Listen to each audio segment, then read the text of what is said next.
Maayong buntag o good morning yung lahat, guys. So, welcome back sa ating videos for today at napakaganda ng gising namin. Sinipag ngayon si Mahal. Nauna siya sa akin, pumunta sa garden. Ako, gumigising pa lang, nagpe-prepare ng kape kasi gusto niya doon kami magkape. Yan, guys. So, ngayon, guys, dadalang ko siya ng kape. So, ito yung kape natin. Ito ay kaping barako, guys, dahil ito ay paborito naming kape. So, tara guys, dalhan natin siya. Ganda ng background. Kape sa tadong. Asa ba lamig magtambay dire? Agoy gyatay.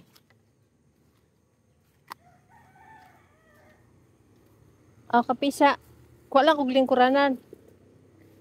Yan. Tawak na nagamasa na.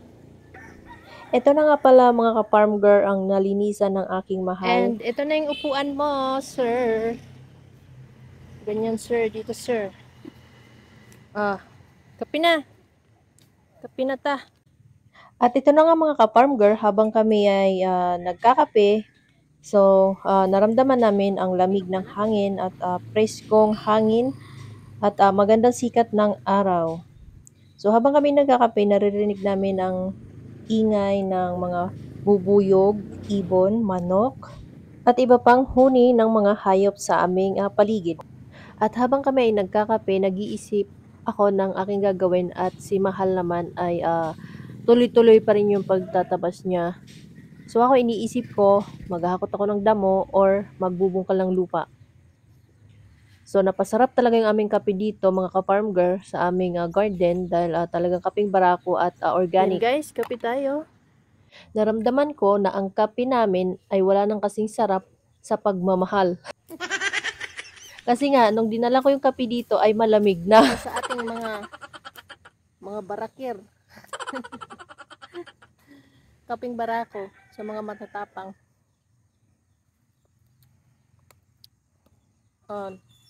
Naka-vlog tayo ha. Kape tayo. Nangalok na siya guys. Ang daming bunga ng sili. At habang kami nagkakape, tinitingnan namin yung bunga ng sili dahil grabe, sobrang pupula. At pinagmamasdan namin ang paligid at ang sikat ng araw sa aming kapaligiran. Napakaganda at priskong hangin talaga mga ka-farm girl. At may cherry blossoms pa. Look yung aking aura dito guys, napaka fresh na fresh pero ang kapal ng eyebag ko talaga mga farm girl. Ang sarap magkape dito guys sa damuhan. Next time magdadala kami ditong lamesa. Ang ganda kasi ang ano niya. Ito kasi guys, bakanting lote. So kaharap lang ng aming apartment, ayun apartment. Tapos bakante siya guys. So nakatiwangwang. Taniman natin. Diba? Malaki pa ka mong lilinisan doon. Ang dami ba lilinisan guys? Ayan.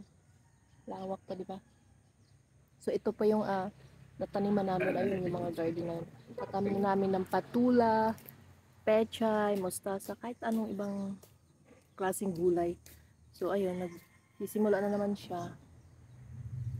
Nagtaka nga ako guys kasi parang maaga gumising kasi sinipag siya maggamas. Sabi niya, Mahal, gising na tayo, magagamas ako. I love you, Mahal. O sipag niya talaga guys. Kugihan. So ayun na nga mga ka-farm girl, bumalik niya siya sa paggagamas. So ako naman guys, hindi pa ako tapos magkape. Kape muna ako habang siya ay naggagamas. Dito guys, may mga dati na ditong tanim tulad ng dragon fruits. Ayan, may dragon fruits. Tapos may mga balingho eh. So ito naman yung sa areang ito yung aming natamna na ng kamote. Pipino, alugbate, kamote, ampalaya, sitaw at iba pa. Sili at kamatis. So ngayon, mga Ka-farm girl, dito naman tayo sa aking garden. Papasilip natin. So, yung binili ko na talong from Shopee, isa lang yung tumubo, guys. Ewan ko bakit, baka na-dormant yung iba. So, ang kulang ko pa sa garden ko, marami pa, guys. Kasama na dun yung upo. So, nakakatuwa lang kasi ang tataba. Oh. So, ito yung aking ampalaya. At nakahalo na rin yung alugbati dito sa puno, guys. Dahil sama-sama na yun sila pataas. So, ayan, napakataba talaga ng talbos ng ating ampalaya. So, sabi ko, sana bigyan kami ng maraming bunga. So, ito naman yung aking strawberry. Kasama ng aking mga mustasa. At ang aking mga bagong tanim na mustasa katabi ng sitaw. So, ito naman yung aking mga kamutihan. At ito naman yung aking mga mulberries. At mga berries guys nandito. So, meron din akong kalabasa at talbusan na kamote. At ito yung aking green na spinach or alugbate. So, ito yung aking mga sitaw. Ayan, katabi siya ng mga bagong kong punla na mustasa. At ito yung ating pipino. So, marami na ako na-harvest sa pipino, but madamot siya magbigay, guys. Isa, dalawa lang sa isang puno. So, ito naman yung ating paggapangan ng patola. So, ginagawa na yan ni Mahal. Nilalagyan yan ng tali-tali. So, ito aking mga sibuyasan kasama ng aking mga strawberry, kasama ng aking mga pechay. Ayan. So, soon, guys, hope mas marami pa tayong maitanim. So, yung aking mga strawberry ay masipag mag-runners. Ayan. So, yung aking mga alugbate na puti at pula ay katabi ng aking mga ampalaya. So, ayan, mauuna pa yan sa aking mga patola. At siyempre, meron din tayong mga fruits. At meron din akong melon, fierce fruits. At kamatis na cherry tomatoes, maliliit na kamatis. At siyempre, nagtanim na rin ako ng sili na labuyo. At nagtanim na rin kami ng malunggay. Ayan. At siyempre, ang bulaklak ng ating mga kamote at mga bubuyo, guys. Ang dami nila. So, ipapakita natin na nag-harvest na naman si Mahal. Walang sawang pag-harvest. Ayos ang pag-harvest mo. Nakaupo ka pa na. Wow! Mabuting ka siyam-siyam dyan. Ang dami kaya niyan. Ikaw naman, oh. Oh, siya, oh. Ito lang yan.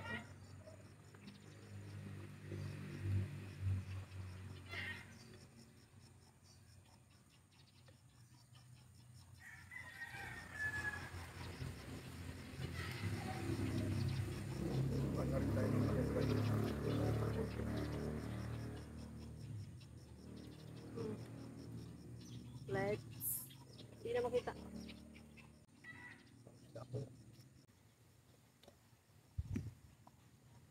Sayang to, guys, sinaputol, nalaglag. So, kaya naman maraming sili dito, guys. Dati kasi itong, may nag-garden din dito na ka-apartment din namin. So, marami silang tanim.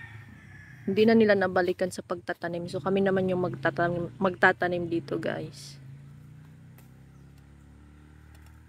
Kami yung sinipag magamas.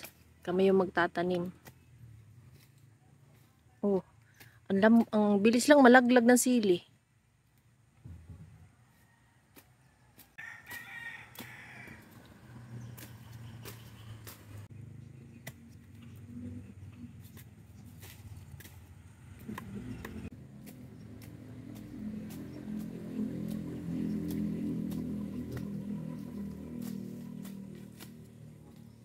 Harvest lang tayo ng harvest kahit hindi sa ating tanim.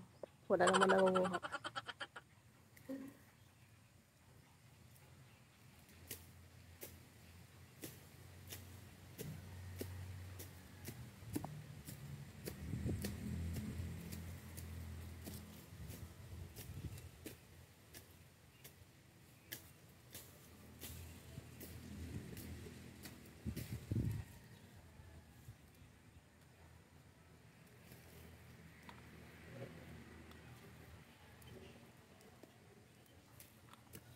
Maganda ngayon maggamas, guys, kasi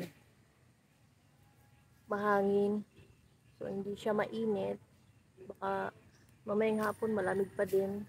Still February.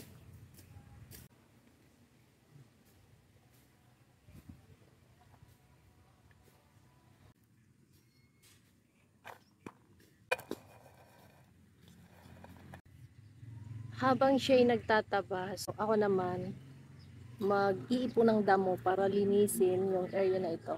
Ipunin ko lang naman siya habang siya'y busy doon para matamnan na agad natin to, guys.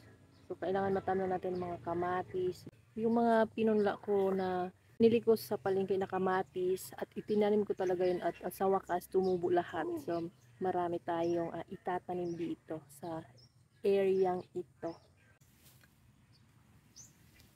Tambak na lang natin ito mal sa gilid.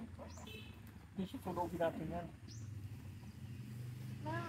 Itabi mo lang. Ha? Itabi mo. Ito.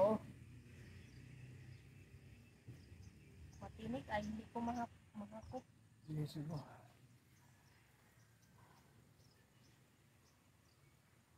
Nakakatakot, may tinik kasi ito.